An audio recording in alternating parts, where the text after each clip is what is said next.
নমস্কার বন্ধুরা। তো দেখো, হঠাৎ করে আমাদের প্ল্যান হলো সোনামুখী যাবার, তাই আমি হঠাৎ করেই আর একটা ভিডিও বানিয়ে নিলাম যাতে আপনাদের সাথে শেয়ার করতে পারি।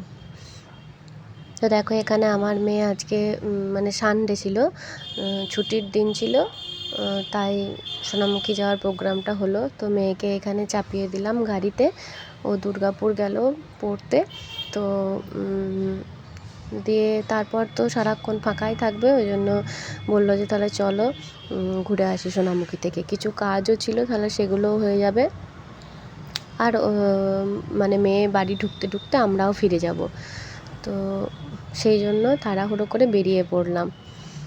তো দেখো, আজ একটা কথা তোমাদের সাথে শেয়ার করব এই ভিডিওটার সাথে। তো কাউকে অনুসরণ করা হচ্ছে, মানে কেউ যদি তার থেকে অনেক ভালো হয়, হ্যাঁ, মানে অনেক ভালো কিছু করে, তার থেকে কিছু শেখার থাকে, তখন তাকে অনুসরণ করা যায়, তাই না? না হলে তো কাউকে অনুসরণ করার মতন হলে তবেই না তাকে অনুসরণ করবে, না হলে তো করবে না। তোমার তো তাকে দেখে মনে হবে যে আমি এর কাছ থেকে কিছু শিখবো বা আমি এর কাছ থেকে কিছু জানতে পারবো। তো আমি যার কাছ থেকে কিছু জানতেই পারবো না, যার কাছ থেকে কিছু শিখতেই পারবো না, তাকে আমার অনুসরণ করে কি হবে? তো কিছু কিছু পাবলিক আছে যারা বলে নাকি আমি তাদের অনুসরণ করে চলি, তা কিন্তু মোটেও না। আমার রিলসই বলো, আমার ভিডিওই বলো, আমার সব কিছুই আলাদা। আমি অত ভালোভাবে কথাও বলতে পারি না।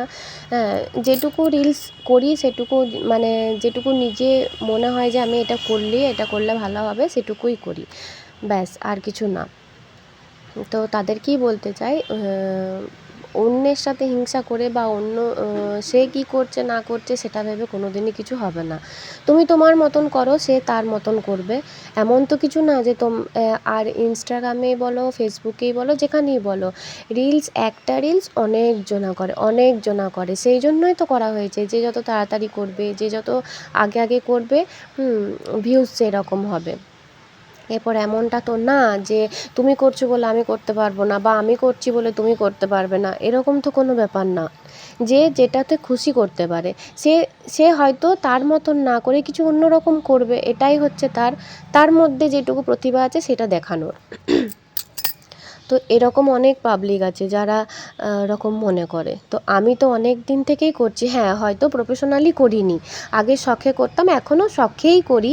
আমি ঘরে বসে থাকি, সময় থাকে আমার হাতে, আর আমি এগুলো করতে ভালোবাসি, রিলস বলো, ভিডিও বলো, করতে ভালোবাসি, তাই করি। আমাকে সাপোর্ট করার কেউ নেই, আমাকে যে কেউ ক্যামেরা ধরে দেবে, আমি বললে কেউ করে দেবে, আমাকে সাপোর্ট করার কেউ নেই।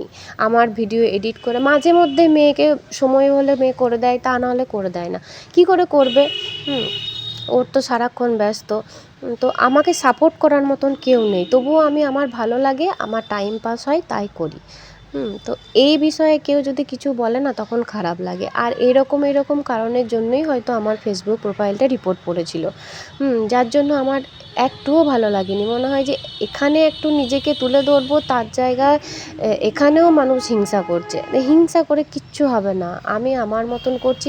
আর প্রথমেই বললাম, আমি মানে কোনো ইনকামের জন্য এখনও কোনো দিনই করিনি। আগেও শখে করতাম, এখনও শখে করছি। হ্যাঁ, ফেসবুকে সবাই দেখছি দিচ্ছে, এটা করলে ভালো হবে, সেটা করলে ভালো হবে, তাই দিই। দেখা যাক, যখন ভিউজটা হচ্ছিলো তখন সত্যিই ভালো লাগছিলো যে তাহলে দিই, তাহলে এরকম মতন করি। কিন্তু দেখলাম যখন থেকে এরকম হয়ে গেল, তখন সত্যিই মন উঠে গেল। আর মনে হয় না যে, মনে হয় যে এ আবার কি, মানে এরকম প্ল্যাটফর্মেও মানুষের হিংসা আছে। সেটাই। তো যাই হোক, দেখো, আমার কথা বলতে বলতে এদিকে অনেক কিছুই হয়ে গেল। আমরা হঠাৎ করেই বাড়ি গিয়েছিলাম, সোনামুখী গিয়েছিলাম, কিছু জামা কাপড় ছিল কেনার দেওয়ার, সেগুলো এখন নিয়ে গেলাম। আর কি করব, সারাদিন ঘরে একাই মানে থাকতে হতো। তো হাজব্যান্ড বললো চলো একটু ঘুরে আসি। তো গেলাম, গিয়ে একটু দুপুর ওই 12:30 নাগাদ বেরিয়েছিলাম। মেয়েকে গাড়িতে চাপিয়ে দিলাম, দিয়ে তারপরে 12:30 নাগাদ বেরিয়েছিলাম। দিয়ে তো এখানে আমার ওই যে বান্ধবী চলে এসছে দেখা করতে, ওদের মধ্যে একটু চা খেতে খেতে, গল্প করতে করতে রিলস বানালাম কিছু, দিয়ে আবার বেরিয়ে পড়েছি। এই তো এইটুকুই। এটুকুই জাস্ট তোমাদের সাথে শেয়ার করলাম। ভালো লাগলে অবশ্যই লাইক শেয়ার কমেন্ট করে যেও। আর যেটা বললাম কারুর উদ্দেশ্যে বললাম না, আমার মনে হলো তাই আমি আপনাদের সাথে শেয়ার করলাম। তো চলো আজকের মতো এটুকুই। Good night. এটা কালকের ভিডিও, আজকে আমি পোস্ট করছি। চলো টাটা বাই, সবাই ভালো থাকো, সুস্থ থেকো।